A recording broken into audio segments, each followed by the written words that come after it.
pernah belajar seluruh papak 5 pancer. Itu kejawen beda. Iya. Tapi nggak apa-apa, di sini juga bisa kejawen. Iya, cuma ada ini kan. Jadi waktu saya belajar itu ada guru, cuman nggak sepenuhnya dia ngasih gitu. Artinya gini, masih ada tapi gurunya. Ya udah meninggal. Oh, udah meninggal. 2018, saya belajar 2013. Iya. Jadi setelah belajar saya suruh puasa. Dia ini keluarga saya gitu. Masih keluarga, masih saudara ya. Masih saudara. Iya. Jadi suruh saya puasa pertama 7 Senin 7 Kamis 9 weton. Udah tuh 9 kali weton. Iya. Berarti 9 minggu dong. Enggak. Ya, dia 1 bulan sekali weton lupa kan. Dia 9 bulan. Sebulan sekali sampai 9 kali gitu. Oh, lama. Iya, setahun 2 bulan saya selesai puasa. Iya. Jadi setelah udah itu udah puasa udah selesai, saya jumpakan lagi, saya jumpa dia. Itu saya di halaman kan, di katanya didudukkan gitu dia kan. Iya, diisi itu. Diisi dia. Nah setelah itu udah saya badan saya bisa gerak sendiri. Iya, itu bagus. Iya, bagus. Bakatnya udah ada berarti. Disuruh dia coba katakan dalam batin aja cerita gerakan tangannya gimana, sarung tangan mas kayak gitu. Iya, itu bagus. Saya bergerak dulu kan gini. Terus lanjut masuk sini ada terasa nih. Setelah itu apa? Nah, setelah itu saya tanya ini gimana bang untuk selanjutnya? Udah jalan aja sendiri katanya. Oh, nggak ada lanjutan ya? Dia gitu. Terus setiap saya bertanya seperti itu, ya. Zikir aja katanya. Tapi di saat saya zikir itu nanti kadang ada belewan cahaya. Ya, jadi nggak ada jawaban. Nggak ada jawaban kan? Nah, itu wajar ya. Iya. Ternyata saya, waduh, ini ngasih gembok, nggak ngasih kunci, amalannya nggak ada gitu. Itu wajar, umum terjadi ya. Iya. Itu umum terjadi, wajar. Saya pun mengalami hal seperti itu. Iya. Nah, terus akhirnya beliau meninggal. Udah itu kan. Nah, ini cerita waktu didudukan dia lah, diisi gitu kan. Masuk dari kakek melalui badan abang sepupu. Iya. Dia beri selamatan sama ayah saya. Ya, jadi kerasukan ya. Iya. Jadi mediator. Ya, terus bilang apa? Dia bilang, kalau ada butuh sesuatu, disebut namanya. Saya dikasih tahu namanya, dikasih tahu caranya gitu. Nah, setelah guru udah meninggal, jadi saya tuh di rumah itu sering dipanggil orang, ngobati orang juga gitu. Alhamdulillah. Awalnya gini, istri kan bidan, buka praktek di rumah. Jadi waktu disuntik sama istri, tiba-tiba kesurupan gitu. Oh, itu awalnya. Yang berontak. Diobati lah. Dia kan bingung. Istri kan tahu saya pernah belajar. Iya. Mas coba tengok itu kata gitu. Jadi saya bingung. Saya pakai seluruh bapak saya itu, saya nggak mau kalah gitu. Dibilang dia, kamu mesti anak baru semalam sore katanya. Iya. Saya teringat kakek itu kan, punya kakek. Saya coba saya panggil, hadir, mundur deh kan gitu. Di situ terjadilah kami. Ya, inilah kontak gitu kan. Mulai dari situ menyebarlah berita. Menyebarlah berita. Akhirnya banyak yang minta tolong. Jadi berarti sudah ditakdirkan. Cuman belum ketemu pencerahan. Iya, betul kan. Takdir sudah ada, tapi pencerahan belum dapat. Ya, nah, jadi ceritanya ini saya ini mesti ya. Itulah terjadi saya masuk di gelombang 8. Oh, di gelombang 8 ada? Ada. Oh iya, masih lama itu, sabar ya. Tapi nanti boleh berhenti kalau sudah ikut kesepuhan. Nah, disitulah kan. Jadi, boleh berhenti, tapi boleh dilanjut. Terserah itu mah. Buat koleksi boleh dilanjut. Buat istilahnya ya nambah pertemanan itu boleh dilanjut. Tapi kalau mau berhenti itu boleh kalau sudah kesepuhan. Jadi saya ini kan cita-citanya memang dari dulu kecil ingin jadi pengobat. Amin, amin. Iya. Sekolah apa terakhir? STM, teknik. Amin lah. Ya, siap. Jadi, di sini 7 hari ya. Iya. Jadi di sana di rumah saya mengobati kesurupan massal. Berapa orang? 7 orang. Kok bisa di tempat apa? ini finansial penggadian gitu kan. Oh iya ya, di kantor lah ya, kantoran ya. Bisa kerasukan massa? Enggak tahu. Jadi banyak nih yang ngobati. Ustadznya pun ada. Terus kita bisa ketemu kita gimana ceritanya? Saya dari 5 tahun yang lalu udah nonton YouTube kan. Enggak, maksudnya kok bisa kita yang ngobati itu lagi apa? Kita kok ada di situ? Ini saya panggil gitu sama tetangga, dikasih berita kesurupan nggak sembuh. Jadi saya terpanggil ya. Kasihan. Udah berapa lama? Udah ada sejam katanya, nggak ada yang bisa. Iya. Saya coba ke sana. Jadi saya lihat dulu cara mereka kan, malah diketawai, diejek-ejek gitu. Jadi saya bilang ini sama pengobat itu kan, izin bang, ini ya bang, caranya gini, gitu kan. Maksudnya supaya dia jangan tersinggung kan. Ya. Saya tarik dari punggung tulang belakang ini, saya bilang itu tadi saya pakai kodam tadi kan. Saya bilang, cuma gitu kan. Ya, terus selesai. Ya 77 tuh saya sih gitu. Jadi itu sudah bagus, bakatnya sudah luar biasa, cuman belum menemukan pencerahan. Iya. Disebut pencerahan itu adalah wawasan untuk meyakinkan. Nah, wawasan untuk meyakinkan. Jadi si abang itu mencari butuh informasi. Butuh informasi yang pasti bahwa ilmu itu sebetulnya apa sih? Ilmu itu seperti apa sih? Nah, jadi si abang itu tinggal menyempurnakan begitu. Jadi cocoknya memang dengan kesepuhan. Cocoknya. Karena kalau tidak di kesepuhan nantinya terombang-ambing terus. Ini apa ya? Bagaimana ya? Benar nggak sih ini? Ini benar nggak? Ini gimana ya? Apa ini ya? Nah, jadi di dalam hatinya, pikirannya berkecamuk.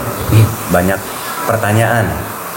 Nah, memang harusnya dengan kesepuhan itu jawabannya ada di situ semua. Atau istilahnya pencerahannya ada di situ nanti. Nanti diberitahukan ilmu-ilmu hakikat seperti apa hakikatnya. Nah, ilmu hakikat ini yang jarang dibongkar atau yang jarang diajarkan oleh para guru-guru. Kenapa? Karena jarang yang memahami ilmu-ilmu hakikatnya. Jadi kalau mengamalkan ilmu itu banyak. Saya di YouTube sering bilang kan, di setiap RT pasti ada orang pinternya. Tapi orang pinter itu bukan berarti seorang ahli, bukan seorang profesornya, tapi hanya bisa saja membantu menolong orang. Tapi dia sendiri tidak paham apa sih ilmu gaib itu. Nanti ditanya pesulap merah bingung. Nah, karena tidak bisa menjabarkan ilmu gaib itu apa. Nah, ilmu hipnotis itu apa, ilmu sugesti itu apa. Karena tidak bisa menjabarkan, jadinya nggak bisa menjawab. Ketika ditanya pesulap merah, nanti bengong. Karena tidak paham kaidah keilmuan. Kalau di Islam ini disebutnya ilmu ruhani. Nah, di Islam itu ada ilmu ruhani. Jadi ilmu ruhani itu untuk menata ruh kita. Ada di dalam ilmu thoriqoh, ya. Nah, setelah thoriqoh baru naik ke ilmu hakikat. Nah, jadi di ilmu thoriqoh itu belajar menata ruhani kita, beribadah kepada Allah agar disayangi Allah bagaimana. Nah, itu ditata dengan baik di dalam ilmu thoriqoh. Setelah ilmu syariat, nanti meneruskan supaya ruhaninya terjaga. Jadi tidak bermain ngambilin duit korupsian apa? Ya minta sumbangan di korupsi. Nah, itu ruhaninya belum tertata. Ayo acara santunan yatim piatu nanti dikorupsi. Nah, jadi nantinya itu akibat tidak tertata ruhani. Tapi kalau tertata ruhani, dia nggak mau berbuat jelek, takut. Makanya ada ilmu thoriqoh setelah syariat supaya menjaga ruhaninya. Nah, nanti naik lagi dari thoriqoh ke hakikat. Nah, di hakikat mulai terbuka. Nah, jadi nanti ada di ilmu kesepuhan itu si abang ini karena satu sudah pernah belajar ngaji ya. Jadi diizinkan belajar kesepuhan. Nanti dibimbing ada beberapa keterangan ilmu hakikat ya. Ilmu hakikat itu ilmu yang susah dielakkan. Susah dielakkan tuh susah untuk dibantahnya. Karena memang sudah hakikat itu hak, berarti hakiki. Berarti sudah hampir pasti. Gitu. 90% itu berarti mendekati kebenaran. Nah, itu ilmu hakikat. 90% itu nggak meleset. Nah, nanti ada beberapa ilmu hakikat yang diajarkan. Jadi dasarnya sudah bagus ya Bang. Cuman belum dapat pencerahan tadi, atau belum menemukan jati diri. Kan orang di luar sana suka saya mencari jati diri. Mereka nggak tahu jati diri itu apa, seperti apa. Cuman mencari jati diri kayak gimana yang disebut jati diri itu mereka nggak paham. Mereka cuman pahamnya jati diri itu apa gitu. Mungkin saya jadi anu, mungkin saya jadi anu. Padahal bukan itu. Bukan masalah saya jadi paranormal, saya jadi dokter, saya jadi polisi, saya jadi ABRI. Bukan masalah itu. Jati diri itu adalah masalah rohani. Memahami diri kita. Memahami itu gimana? Nah, di luar sana banyak lagi ilmu hakikat yang menyimpang. Di luar sana sholat enggak, baca Quran enggak bisa, belajar ilmu hakikat. Nah, itu udah ngawur amburadul.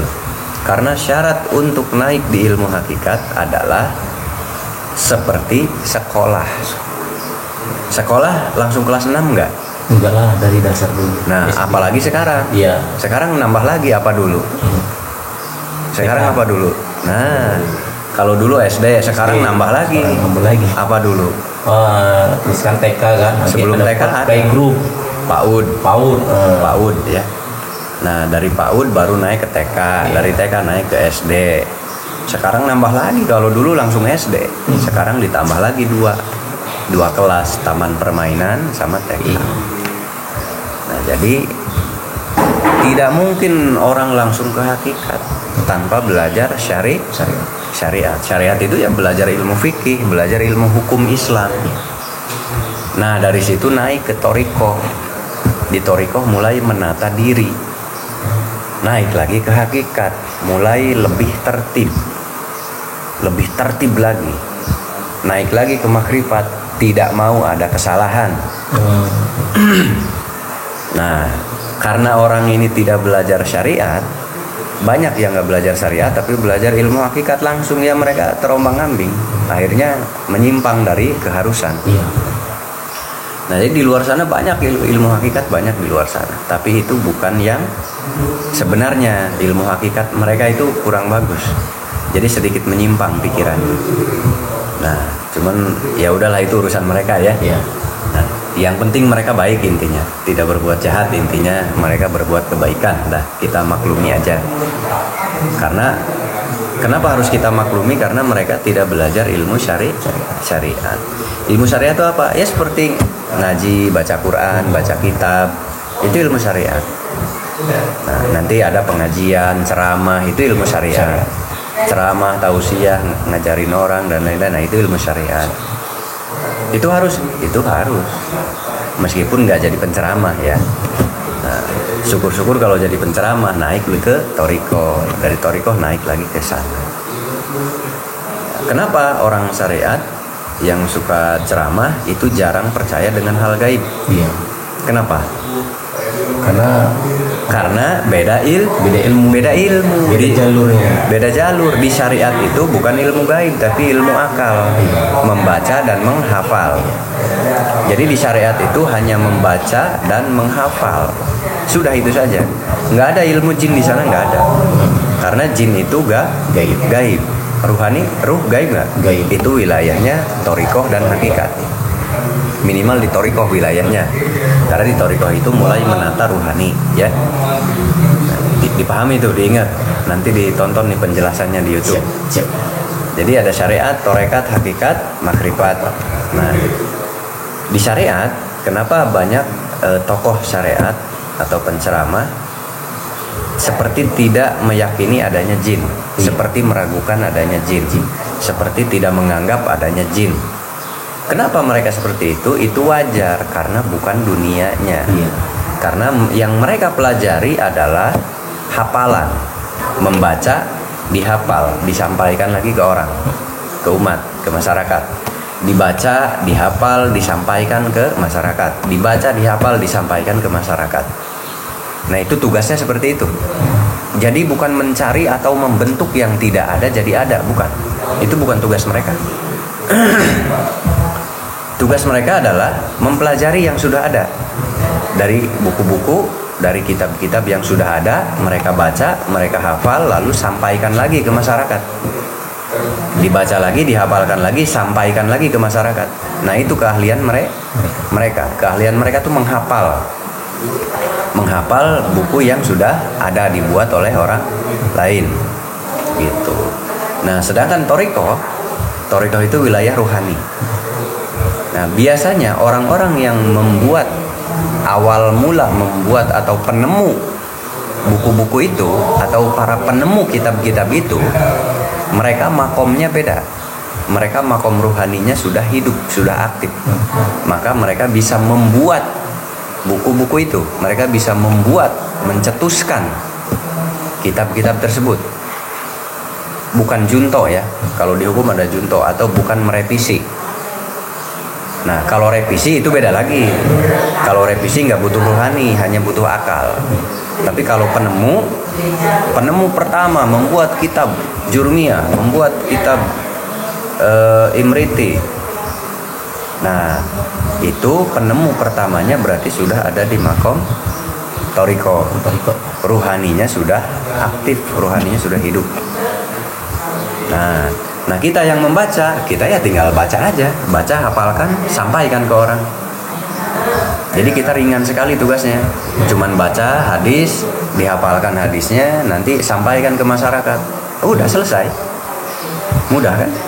Mudah, karena nggak terlalu dipikirkan, tinggal menghafal saja. Jadi beda tuh tugasnya beda, fungsinya beda. Jadi manusia tuh nggak sama. Ada profesornya itu yang membuat kitab itu. Profesornya yang membuat kitabnya. Kita hanya siswa.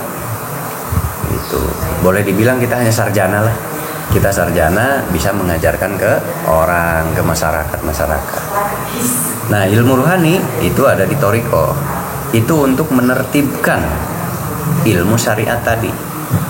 Karena di syariat itu hanya bermain akal, hanya bermain pikiran.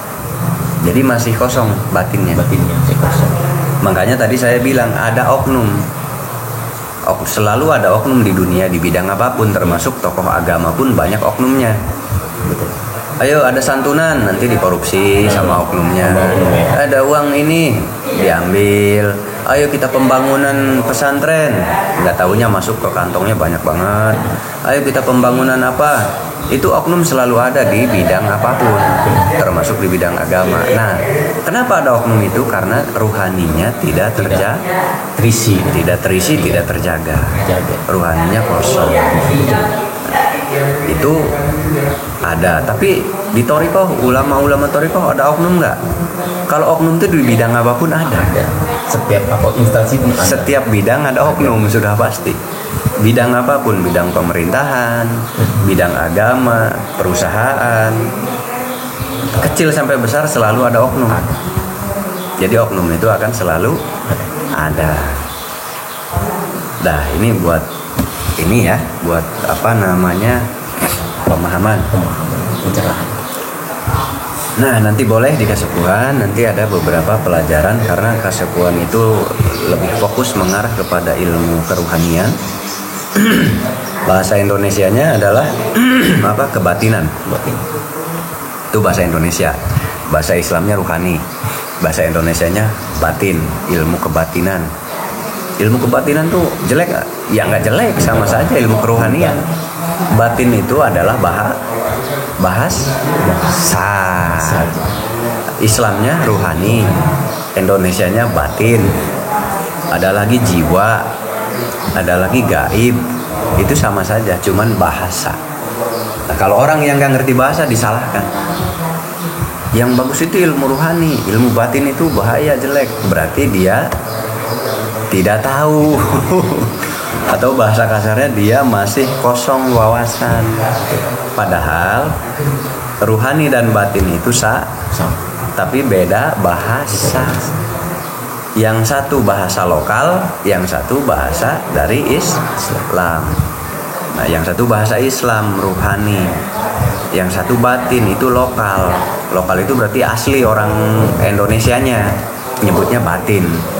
Kalau rohani kan itu dari luar, gitu. Dari Islam kan dari luar, bukan dari sini, bukan dari Indonesia. Islam masuk ke Indonesia, ada bahasa ruhani. Nah, tapi kalau orang sini asli, ya disebutnya batin. Ada lagi yang tadi sedulur papat kalima pancer. Itu semuanya makhluk hidup. Itu yang disebut ruh hani. Makanya tadi saya bilang, oh nggak apa-apa ilmu papat kalima pancer ya nggak apa-apa. Kenapa? Kita juga pakai, cuman bahasanya beda. Kalau orang lokal nyebutnya papat kalima pancer. Kalau orang sedulur papat dari Islam disebutnya ilmu ruhani. Sama saja. Nah di Toriko tuh ada ruh namanya. Ada ilmu tentang ruh. Kenapa harus belajar tentang ruh? Ya harus. Karena beribadah tanpa ruh itu kosong. Apapun tanpa jiwa itu kok kosong. Nah, ruh itu ya sama saja, jiwa-jiwa juga, gaib-gaib juga. Semua yang kita lakukan tanpa ada ruhnya maka kosong. Contoh penyanyi. Tuh kalau penyanyi ada lomba-lomba nyanyi di TV ya. Kamu kurang ruhnya. Iya. Maksud kurang ruhnya tuh apa? Kurang rasanya. Kurang ngangkat gitu. Nah, karena dia disebut tidak ada ruhnya itu maksudnya apa? Itu nggak masuk pales. Iya. Karena tidak meresapi, tidak menjiwai. Pikiran kemana, mulut kemana, dan perasaan kemana. Jadi nggak bisa nangkep musik. Jadi tanpa ruh manusia itu ya seperti yang itu yang suka jalan-jalan di pinggir jalan. Koslet itu tanpa ruh. Jadi kalau manusia nggak ada ruhnya gimana? Hanya akal. Ya itu yang seperti orang ODGJ ya. Nah ODGJ itu tidak stabil ruhnya. Jadi hanya akal. Akhirnya rusak. Bukan akalnya rusak, tapi ruhnya yang rusak. Akalnya pun jadi ikut tidak tertata. Jadi akalnya ikut rusak, sarafnya ikut hancur. Dah, nanti diproses ya. Sama juga ini juga. Ada apa? Tujuan saya kan belajar ini kan pengobatannya. Itu ya jangan sempat kemarin tuh sempat juga ada buhul masuk kan. Waktu saya merantau. Tahu buhul masuknya dari? Gelas itu pecah kan. Gelas itu bukan buhul. Kalau buhul itu benda berbentuk, benda santet. Iya.